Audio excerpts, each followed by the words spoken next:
in the next 90 seconds, I'm going to explain exactly what insulin resistance is. So in your body, you have sugar in your blood. And the amount of sugar you have in your blood is about 1 teaspoon, or the size of this cube. Now what happens is we eat food, your body releases a hormone called insulin, and insulin's main job is to control your blood sugar.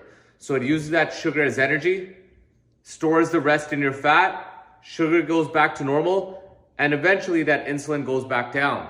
And your body switches when you eat, blood sugar goes up, insulin goes up, blood sugar goes back normal, the blood sugar gets used, and the insulin goes back down. We're surrounded with millions and millions of calories. So what ends up happening is we keep eating and eating and eating, and imagine what you're doing is you're just dumping a bunch of sugar into your blood.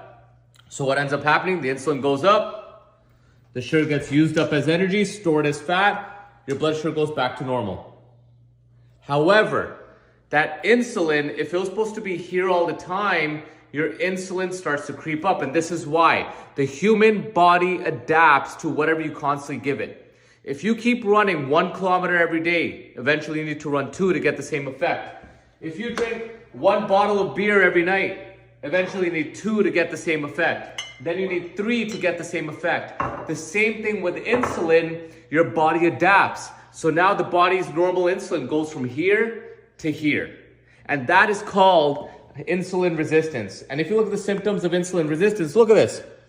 Weight gain, cravings for sugar, intense hunger, feeling frequently hungry, difficulty concentrating, feeling anxious and panicky, tired. Why are you tired? Because your body can't burn the fat for energy.